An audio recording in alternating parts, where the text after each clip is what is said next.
I think every mom in America has a magical saying that they told their kids, and it was sage wisdom at the time. And one of them is better to have it and not need it than need it and not have it. And they were right. They may have been talking about a Band-Aid or Tylenol. I'm talking about health insurance. And it's better to have the health insurance and not need it than need the health insurance and not have it. Well, here's the big question with your postal and federal health insurance plan, whether it's FEHB or PSHB. Well, how many years do you have to have it before you retire if you want to keep it in retirement? If you said 5, you are correct. 5 with the government is a big number. And numerology, that's a whole nother conversation. We'll have the conversation later. 5 is a big number intertwined within the government every which way. And they want you to have it for 5 years before you retire if you're going to keep it forever. In fact, that's even a eligibility window. After age 62, how many years of service do you need to retire? Only 5. And that's because, number one, they want you to work at least 5 civilian years so you can have 5 years of health insurance so you can retire and keep your health insurance. So what does that even mean? What is that? What do we care about? What's the health insurance all about? Well, let's bring up a slide here so I can show you how great it is.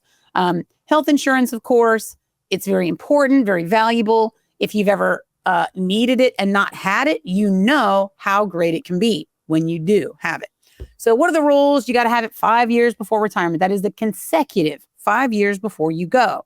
Not, oh, I had it 5 years back in 1995 and then I dropped it and now I turned it back on again. If I smush those years together, it equals 5. No, you got to work the 5 years and then retire if you want to maintain it.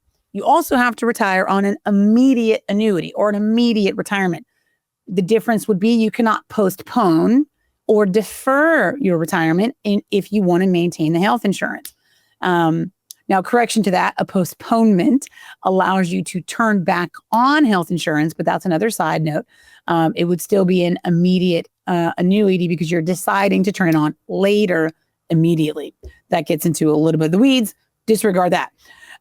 And you have to have it when you retire. That's the consecutive part of having it before you go. And how can I make sure that my spouse gets to keep health insurance after I retire if I pass away? I have to leave them a survivor benefit. So it does cost you a little bit of money to make sure that your spouse gets to keep it forever if you pass away. But remember, if your spouse is already on Medicare or if you're Twinkies, we may not need that. Schedule a meeting and we'll go over that to determine whether you need it or not. Now, some people say, oh, well, I'm going to retire early or something like that. Well, again, with a VSIP or a VERA, remember, there's different varieties of waivers you can receive. But many of y'all have left on VERAs here recently, and some needed it, some requested it, some didn't need it because you already had it 5 years prior and you retired immediately. So the health insurance is an interesting scenario because there's all different versions of it. Sorry, I'm just getting clicky.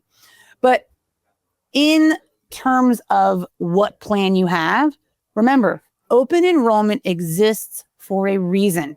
You can go from Blue Cross to Aetna to GEHA to mail handlers and back again. And it does not start your 5 years over. This is any Fed plan, any postal plan, and you can switch them up every open enrollment. Even in retirement, my friend, you still have open enrollment that you can make changes. And when you have Medicare as well, please hurry up and reach out to my team. There's very few people in America that understand how Medicare coordinates with your health insurance and some of the options you have. There's no one way to do Medicare. There's no one way to do health insurance. There's no one way to do anything. But we want to go over those options for you. So a lot of people thought, oh, I can't change from Blue Cross because then I'll lose my 5 years. No, you can change whenever you want to within the Fed plan. That's the whole point.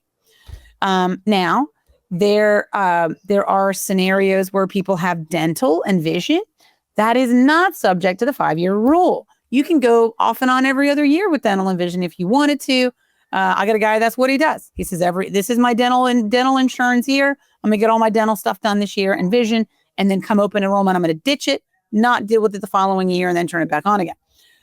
Not a recommendation, just a fact that is not subject to the 5 years. So that that's really all I have to say about health insurance. You need to know that you can change within the federal plans, or if you're a postal employee within the postal plans, you can make changes every open enrollment and take inventory of family members. Make sure you're not paying for family coverage if there's only 2 of you. And make sure that if you're Twinkies and you don't have kids, take inventory and make sure that maybe you need self only for each of you rather than self plus one. In general, just that change will save you about $100 a month. Let me be your friend on here and save you the money now. Schedule with me. So who knows how much money I could save you if I'm actually looking at your stuff. All right. Take care. Schedule a meeting with us. Doesn't cost you anything. Bring your spouse if you're married, and we'll go over everything and prep you for it so we can do it the right way that first time or at every open enrollment. We'll talk to you soon.